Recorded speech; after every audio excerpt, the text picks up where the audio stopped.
What's up, family? My name is Felicity and welcome to Congo Talks 243. If this is your first time, I would really encourage you to subscribe just so you are notified every time that I post a new video. And for those of you family who have been here for a long time, welcome back. I'm so glad you're still here. Welcome to our third episode of the Congolese Pre-Colonial Kingdoms series. And today we are talking about a very powerful kingdom that you have already seen on the title by now. We are talking about the Kingdom of Kongo, or Congo dia NTOTILA. So without further ado, let's go to the video. So the Kingdom of Congo was founded by King Lukeni Lwanimi. Basically, it was made up of the northern part of Angola, the western part of the DRC, the Republic of Congo, and also the southern part of Gabon. According to Congolese oral histories, this kingdom was founded as a result of a marital alliance between two kingdoms, and King Lukeni Lwanimi was the product of this alliance. King Lukeni Lwanimi became the founder of the Congo Kingdom, or the Kingdom of Congo, after he conquered another kingdom, and this kingdom was called Mwene Kabunga. After conquering this kingdom, he transferred his capital city to a city in that kingdom, and he called it Mbanza Congo. In this kingdom, kings were referred to as Mwene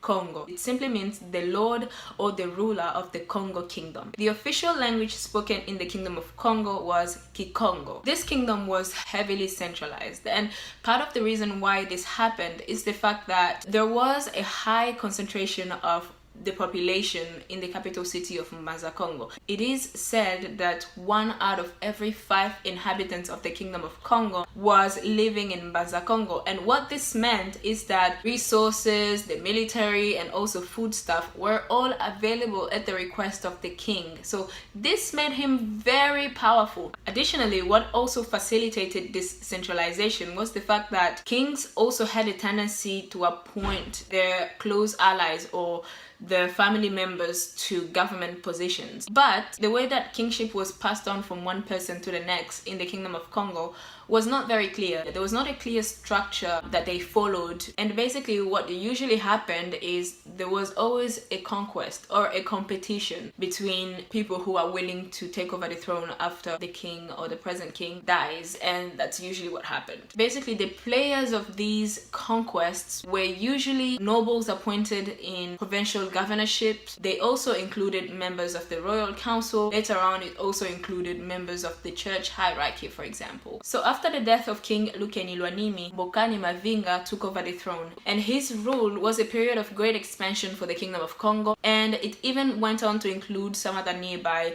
states like the Kingdom of Luango, for example. By the time of the first recorded contact of the Kingdom of Congo with Europeans, the kingdom was a highly developed state, and it was at the center of an extensive trading network. The economy of the kingdom at this time was based on natural resources and ivory. There was also the manufacturing and trading of copperware, metal goods, clothes, and pottery. There was a lot of these things going on in the kingdom, and it was just very comfortable. It was a good time for the kingdom. And then our friend Europeans arrived. The Kingdom of Congo first came into contact with Europeans around 1483, and it came into contact with them through a Portuguese explorer named Diego Cao. Diego Cao was sailing through the Congo River when he came through some villages of the Kingdom of Congo, and he decided to stop. Now don't ask me why, because I do not understand why. So Diego Cao started to create some type of relationship between the Kingdom of Congo and also Portugal. So what he did is he took some Congolese nobles to Portugal and he returned them 2 years later.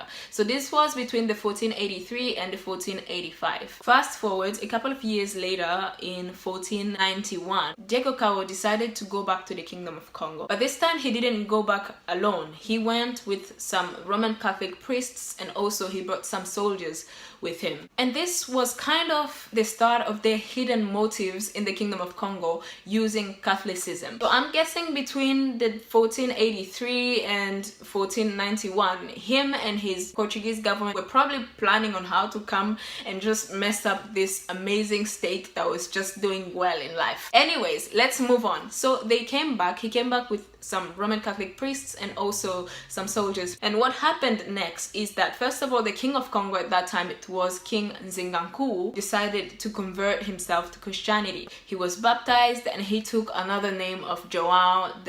But even though he converted to Christianity, Christianity was still not made into a state religion. And later on, King Nzinganku converted back to Congolese traditional beliefs. But after his death, his son King Mvembanzinga succeeded him to the throne. And King Mvembanzinga is the one who made Christianity into a state religion. But even at this stage, where Christianity became kind of the norm into the Kingdom of Congo, it was a different kind of Christianity because it included a lot of the Congolese beliefs as well. And then came slavery. In the following decades, the Kingdom of Congo became a major source of slaves for the Portuguese traders and also for other European powers. But the slavery that happened in the Kingdom of Congo was very different to the slavery that happened in West Africa, for example. And what made it different is the fact that the slaves that were traded in the Kingdom of Congo were mainly slaves from rival armies. So during war, the Kingdom of Congo would usually capture people from the rival armies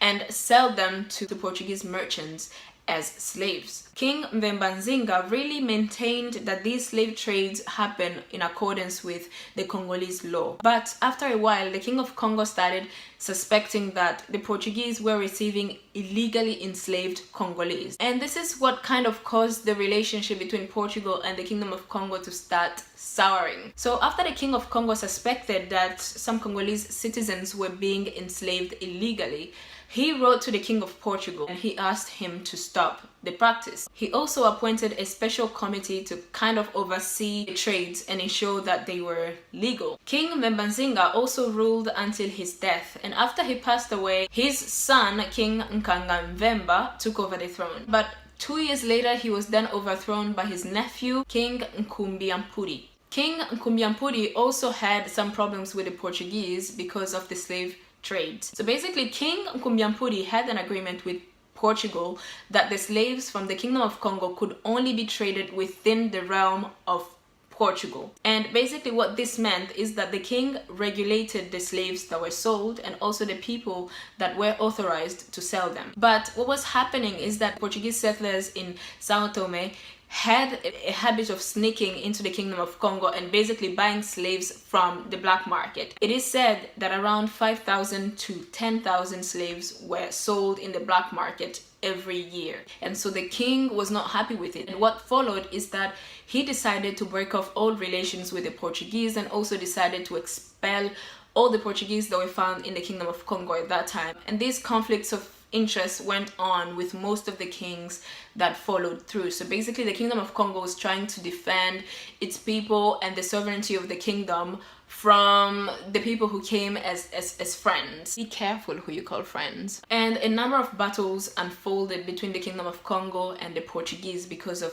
these disagreements. And the good example of this is the Battle of Beulah that happened in 1665, where the King of Congo at that time, King Vitankanga, was killed. And with time, the Kingdom of Congo lost its power, it lost its stability because of all the wars and all of the instabilities that were brought with Europeans. Fast forward to today, a big part of the Kingdom of Congo is now part of the modern day Democratic Republic of Congo. If you want to see the traces of the Kingdom of Congo, I would suggest that you visit the villages in the western side of the DRC. I had the opportunity to grow up in those outback parts of the DRC, so I had the chance to visit a lot of villages, and this is an experience that I hold very dear to my heart. I feel like I can reflect with what I'm reading and also reflect with what I experienced growing up. So I lived there since I was a baby until I was 15 years old, so it was such an eye-opener for me. So I would suggest that anybody who wants to know or want to have the remains of the Kingdom of Congo, I would suggest that you visit the villages in the western side